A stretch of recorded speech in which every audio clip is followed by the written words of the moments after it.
Hey guys, Fryedeggs here, and this is my guide on how to do the 10x combo in Orcs Must Die 2 to get the Pot of Gold achievement. I'm just showing you a quick little montage here of some 10x's. I'm going to show you how to do it with the War Mage here. I'm going to show you how to do it with the Sorceress here. Another little Sorceress clip in a second. I'm also going to show you how to do it in co-op. And in co-op you can actually do a little better than 10x. But yeah, just wanted to get you guys this achievement, so hope you guys enjoy it, and thanks for watching. Alright, let's go over the War Mage's loadout and the kill box. So, I have my crossbow with the flaming arrows and headshots do extra damage. The spikes, I have them upgraded, so I believe it's damage and they reset faster and they add a bleed, right?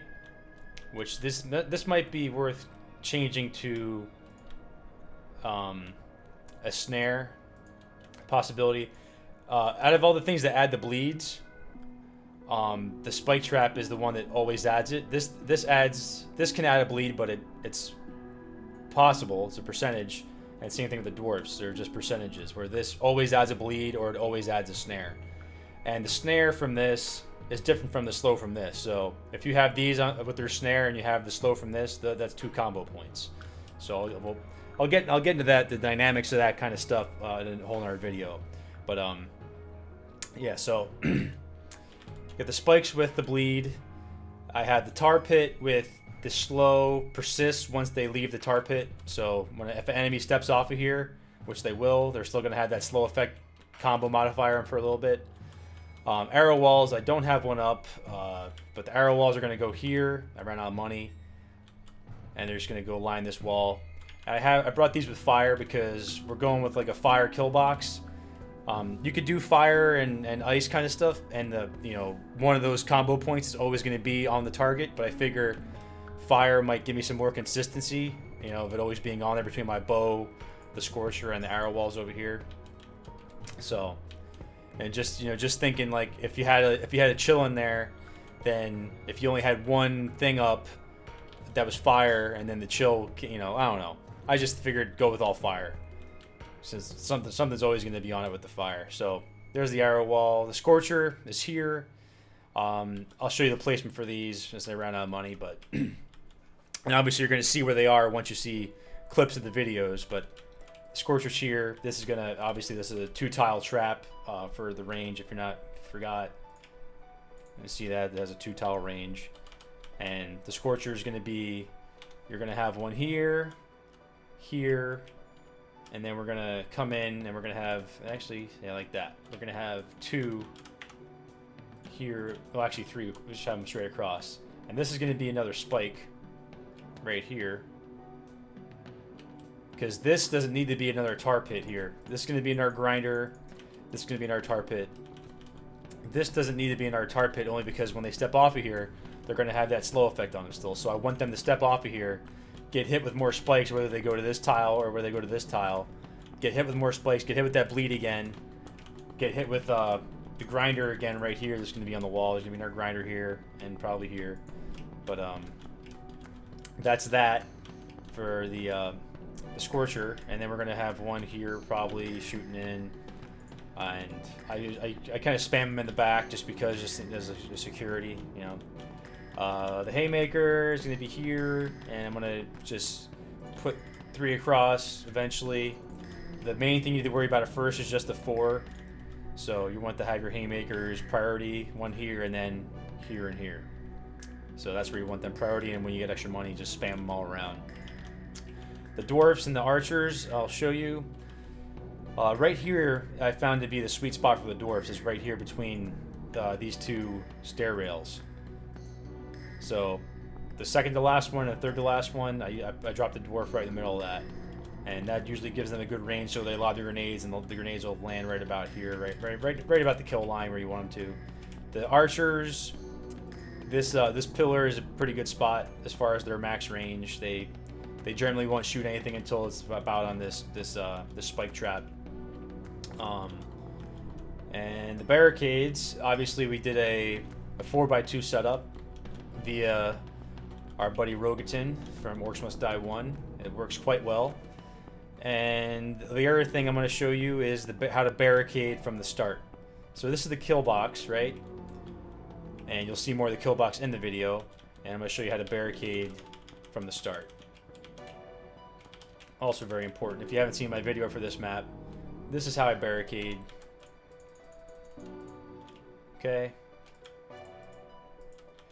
I barricade here. There's other ways to do it. I do it this way. I set up my kill box as best I can to start. I do something usually like this. I usually do tars across, and then like I do like a scorcher, and then I'll put like as soon as I get money, I'll put another scorcher here or something like that. And that's how I'll start the first round until I get some money, sell some stuff, reset. But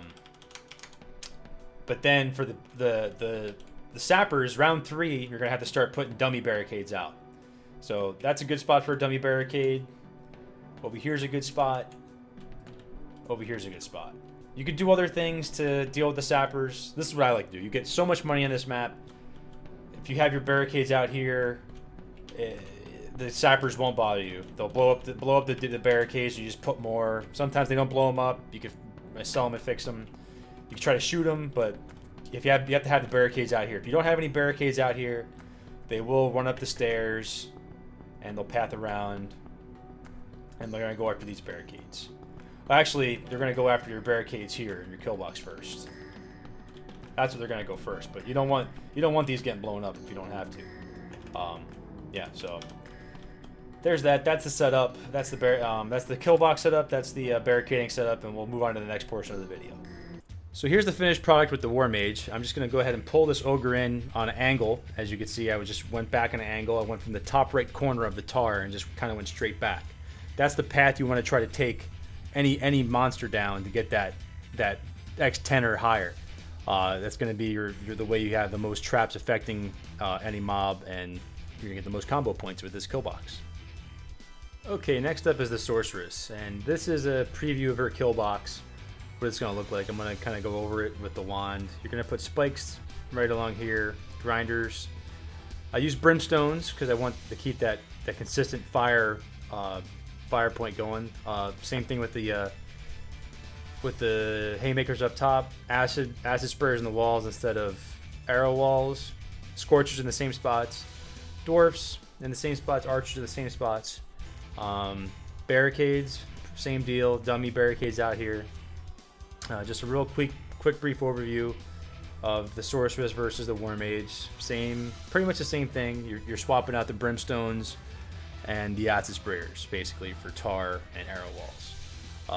I wouldn't do ice here because all the fire is going to cancel the ice, and they don't really mix. So if you stay with fire, usually I think it'll help keep that fire combo point on there a good deal longer. So that's the Sorceress, and let's get to her deal. Okay, so here's the Sorceress's kill box in action. Same deal. You're gonna pull the ogres or anything, a heavy orc, a troll. You want to try to pull them in at that same angle, and that's how you're gonna get the big combos in this setup. It's fairly consistent if all your traps are off cooldown. If you pull them in at that angle and you're just spamming your wand pew pew like that, it's pretty much a guaranteed 10x. You could somehow try to add a combo with the charm and all that, but that gets a little more complicated. But just a Sorceress by herself, very consistent 10x. As you can see it over and over again here. Not a big deal. I was able to get like 5 10x's on a War Mage playthrough, so I'm pretty happy with it. So that's the Sorceress. Yeah. Last but not least, this is a co-op. And I was lucky enough to get my buddy Wardrake to come and help me out.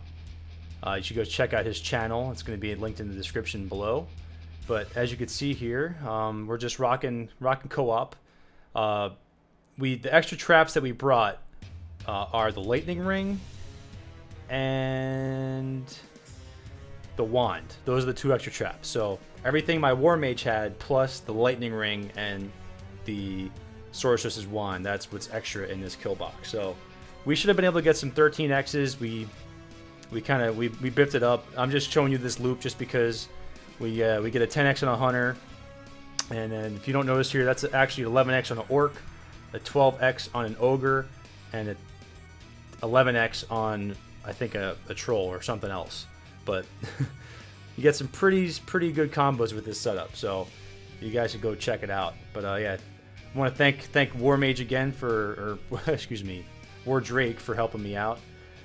And hopefully this will help you guys do all of your 10x achievements, whether it's by yourself with the Sorceress or with the War Mage.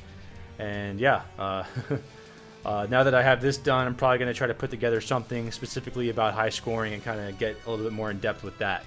But anyways, guys, this has been Fryedeggs. Thanks for watching, and hopefully this wasn't too crazy and it makes sense. So talk to you guys later. Peace.